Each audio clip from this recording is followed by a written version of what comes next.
Selamat berjumpa kembali dalam layanan audio Sahabat Seperjalanan. Hari ini adalah hari Jumat 22 Desember 2023. Tema renungan saat teduh kita dengan judul Dilahirkan Dua Kali. Dilahirkan dua kali. Firman Tuhan terambil dalam Yohanes pasal yang ketiga, ayat yang ketiga sampai dengan kelima. Demikian bunyi firman Tuhan. Yesus menjawab, katanya, "Aku berkata kepadamu, sesungguhnya jika seorang tidak dilahirkan kembali, ia tidak dapat melihat kerajaan Allah."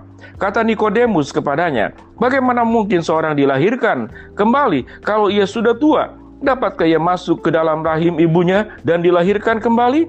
Jawab Yesus, "Aku berkata kepadamu, sesungguhnya jika seorang tidak dilahirkan dari air dan roh, ia tidak dapat masuk ke dalam kerajaan Allah." Mari kita berdoa.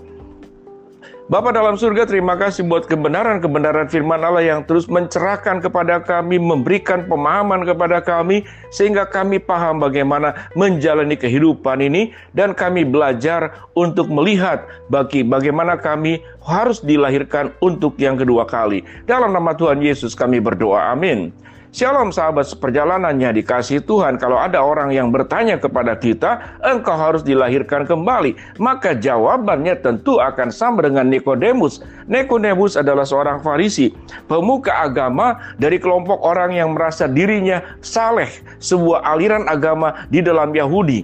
Merasa diri sebagai orang-orang saleh, mengerti kebenaran firman Allah. Dan sewaktu Yesus bertanya, engkau harus dilahirkan kembali, maka jawabannya tentu akan sama seperti yang kita pikirkan. Bagaimana mungkin orang yang sudah lahir kemudian dilahirkan kembali? Itulah yang kemudian Nikodemus berkata, kata Nikodemus kepada Tuhan Yesus, "Aku berkata kepadamu, jika mana mungkin seorang dilahirkan kalau ia sudah tua? Dapatkah ia masuk kembali ke dalam rahim ibunya dan dilahirkan lagi?" Sahabat seperjalanan yang dikasihi Tuhan, di dalam proses bagaimana Yesus memberikan kebenaran, menyampaikan firman Tuhan, menyampaikan berbagai macam kehendak Allah kepada orang-orang percaya, sedemikian luar biasa Yesus memberikan perumpamaan-perumpamaan bahwa kita harus dilahirkan kembali, atau dengan kata lain mengalami kelahiran dua kali. Kenapa disebut dengan mengalami kelahiran dua kali? Karena kelahiran yang pertama tentu secara jasmani. Kita akan berproses menuju liang lahat, bukan kembali ke dalam rahim ibu. Ini perlu kita pahami. Tidak ada perjalanan hidup manusia kembali kepada waktu yang terdahulu. Kemudian kalau kita sudah umur 50-60 tahun, lalu kemudian tahun berikut kita menurun dari 60 jadi 59, kemudian tiap tahun turun, kemudian kita berproses kembali, lalu masuk ke dalam rahim ibu. Itu hanya terjadi ke dalam konten video yang kita bisa geser ke belakang. Tidak demikian dalam kehidupan ini. Dan Yesus berkata, engkau dilahirkan dari air dan roh. Tatkala berbicara tentang dilahirkan dari air dan roh, air adalah bentuk jasmani. Air juga melambangkan tentang pembaptisan di dalam kematian Kristus. Jadi air ini adalah sebuah proses bagaimana seseorang menerima Kristus sebagai juru selamat, mengalami baptisan di dalam kematian dan kebangkitan Kristus, dan dilahirkan kembali di dalam roh. Pemahamannya adalah pemahaman dilahirkan kembali, bagaimana kita mengalami sebuah kelahiran baru bersama dengan Kristus. Mempercayai Yesus yang sudah lahir ke dalam dunia. Kita dilahirkan dua kali, sementara Allah yang tidak perlu mengalami proses kelahiran, Yesus menempuh jalan lahir ke dalam dunia, dalam kandungan ibunya Maria. Dalam rangka apa? Dalam rangka kita mengalami kelahiran kembali. Sehingga kalau dikalimatkan dalam kalimat yang mudah diingat, Yesus lahir supaya kita dilahirkan kembali.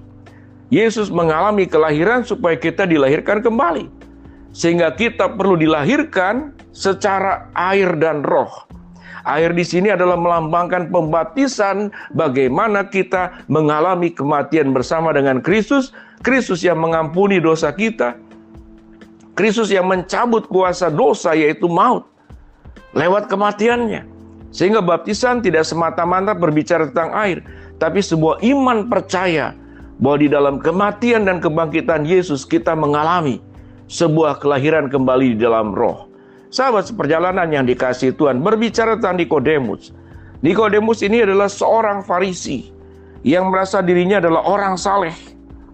Dan kelompok Farisi ini adalah kelompok yang sangat dikagumi oleh orang-orang yang sama-sama pengikutnya.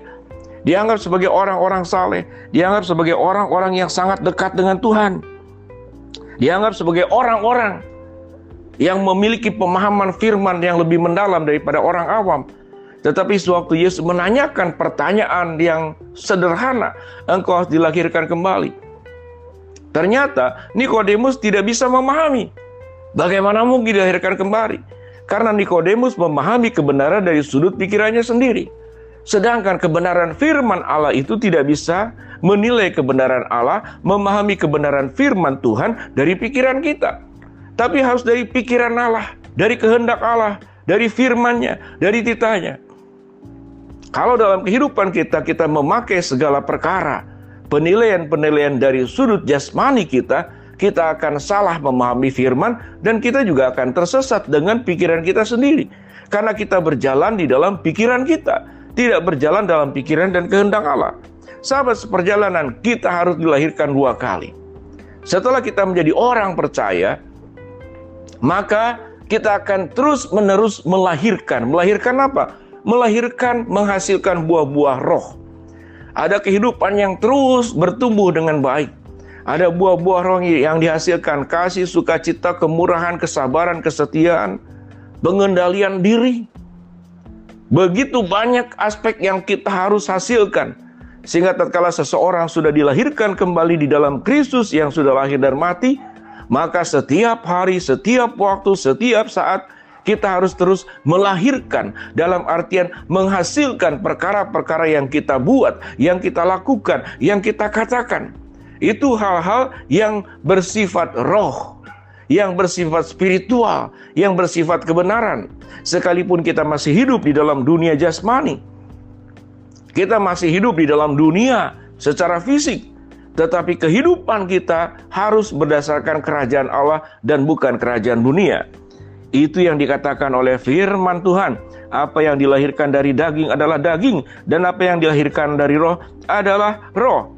Janganlah engkau heran kalau aku berkata kepadamu, kamu harus dilahirkan kembali. Angin bertiup kemana ia mau, dan engkau mendengar bunyinya. Tetapi engkau tidak tahu dari mana ia datang atau kemana ia pergi. Demikianlah halnya dengan tiap-tiap orang roh, tiap-tiap orang yang lahir dari roh. Nikodemus menjawab, bagaimana mungkin hal itu terjadi?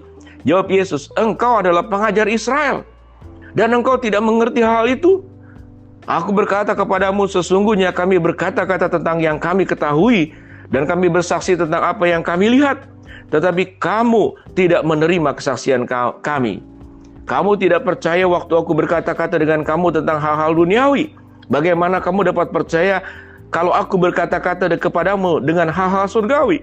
Tidak ada seorang pun yang telah naik ke surga selain daripada dia yang telah turun dari surga, yaitu Anak Manusia. Itu ayat-ayat kemudian yang kita baca pada bagian-bagian berikut. Sahabat seperjalanan, biarlah kita memahami kelahiran kita 2 kali. Kelahiran jasmani, kemudian kita mengalami kelahiran dari air dan roh, dan kehidupan kita harus terus-menerus menghasilkan dan melahirkan karya, melahirkan perbuatan, melahirkan pelayanan, melahirkan kehidupan yang benar-benar menjadi kemuliaan buat Tuhan. Kehidupan kita, kehidupan dalam kebenaran, kehidupan kita, kehidupan dalam kekudusan. Mari kita berdoa. Bapa dalam surga, terima kasih buat kebenaran firman Tuhan yang sudah kami pelajari. Hamba-Mu berdoa buat sahabat seperjalanan yang sedang sakit, Tuhan jamah sembuhkan. Sahabat seperjalanan yang sedang menghadapi masalah, Tuhan bukakan jalan. Sahabat seperjalanan yang sedang berdoa, mengharapkan sesuatu, Tuhan kabulkan dengan cara dan waktunya Tuhan. Dalam nama Tuhan Yesus kami berdoa. Amin.